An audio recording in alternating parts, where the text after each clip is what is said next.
Assalamualaikum warahmatullahi wabarakatuh. Perkenalkan nama saya Regaria Ganda. Pada kesempatan kali ini saya akan mempresentasikan rangkuman materi ujian akhir semester komunikasi data dari sesi 7 sampai dengan sesi 13. Presentasi ini disusun berdasarkan materi yang telah kita pelajari di eh, Universitas Cyber Asia ya. Selanjutnya, berikut adalah tabel isi presentasi kita yang akan membahas beberapa topik utama, yaitu pertama data link control, dua multiplexing, kemudian switching network, kemudian paket switching, asynchronous transfer mode atau ITM, dan terakhir ITM and frame relay. Selanjutnya, kita mulai dengan data link control. Data link control atau pengendalian hubungan data bertujuan untuk memastikan transmisi data bebas dari kesalahan antara perangkat-perangkat yang terhubung. Jadi ada dua konsep utama dalam pengendalian hubungan data, yaitu flow control dan eh, error control ya. Nah, sedangkan selanjutnya di flow control, prevents upper flow using method like stop and wait and sliding windows. Flow control ini bertujuan untuk mencegah overflow pada buffer penerima dengan menggunakan metode seperti stop and wait dan sliding windows. Nah, sedangkan error control itu digunakan untuk mendeteksi dan mengoreksi kesalahan dengan teknik seperti quality check and CRC.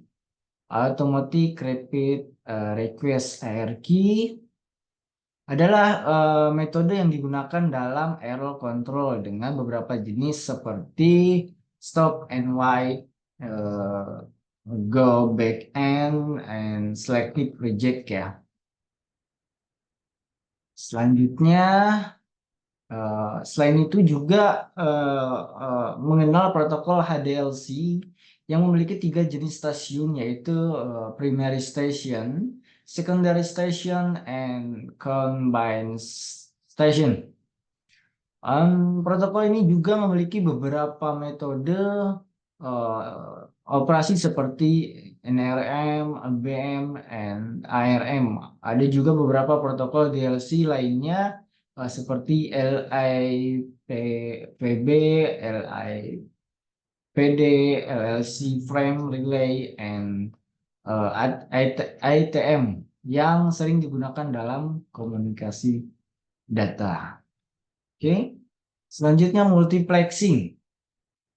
Kita akan membahas tentang multiplexing. Multiplexing itu teknik untuk menggabungkan beberapa sinyal menjadi satu sinyal untuk efisiensi transmisi. Ada beberapa jenis multiplexing, yaitu frekuensi division multiplexing atau disebut dengan FDM. Kemudian synchronous time division multiplexing atau disebut dengan STDM, dan statistical time division multiplexing. Oke, FDM ini menggunakan frekuensi pembawa yang berbeda untuk setiap sinyal. STDM ini memberikan slot waktu untuk setiap sinyal, sedangkan statistical TDM memberikan slot waktu secara dinamis. Jadi teknik multiplexing ini banyak digunakan telekomunikasi dan internet. Oke, selanjutnya switching network atau jaringan switching bertujuan untuk mengarahkan data dari sumber ke tujuan. Jadi ada dua jenis utama switching networks, yaitu circuit switching dan packet switching. Sirkuit switching membentuk jalur tetap selama komunikasi berlangsung ya. Sedangkan paket switching itu memecah dan menjadi paket-paket yang dikirim secara independen. Oke. Selanjutnya switching network atau CON. Routing adalah proses untuk apa ya? Untuk menentukan jalur terbaik bagi data. Beberapa teknik routing ini meliputi shortest path, floating, distance vector, and place step. Multiplexing juga digunakan untuk mengoptimalkan jalur transmisi dalam jaringan. Gitu ya. Selanjutnya, paket switching. Dalam paket switching ini, data dikirim dalam bentuk-bentuk paket. Ada dua metode utama, yaitu datagram dan virtual circuit. Datagram ini mengirimkan setiap paket secara independen, sementara virtual circuit membentuk jalur logis sebelum pengiriman paket. Jadi beberapa karakteristik routing yang penting meliputi presisi, kesederhanaan, dan ketahanan. Kriteria routing dapat berupa minimum hop, least cost, dan adaptive routing ya. Selanjutnya adalah paket switching atau CON ya. Strategi routing dapat dibedakan menjadi fixed, floating, random, and adaptive. Tiap strategi memiliki kelebihan dan kekurangan masing-masing ya dalam mengarahkan data melalui jaringan. Selanjutnya asynchronous transfer mode atau ATM. Selanjutnya apa ya? Kita akan membahas tentang ATM ini menggunakan sel-sel berukuran tetap untuk mentransfer data. Jadi ada 3 lapisan utama teman-teman ya dalam arsitektur protokol atau ITM tadi, yaitu user plan, control plan, and management plan. ITM juga menggunakan koneksi logis seperti PCC and VVC untuk mengatur aliran data.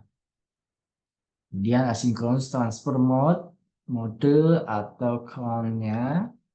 Di sini sel-sel ATM itu berukuran tetap ya, 53 byte dengan header yang kecil. Jadi ada beberapa kategori layanan dalam ITM ini, yaitu layanan real time seperti CBR dan RTCBL, VVR ya, serta layanan non real time seperti NRT, VBL, IBL, dan UBL. Selanjutnya ITM and frame relay. Terakhir kita akan membahas tentang ATM dan frame relay. Frame relay memisahkan kontrol panggilan dari jalur logis dan throughput tinggi, tetapi memiliki kelemahan dalam kontrol aliran yang terbatas. Selanjutnya, oke, itu saja yang bisa saya sampaikan. Kurang lebihnya, terima kasih. Assalamualaikum warahmatullahi wabarakatuh.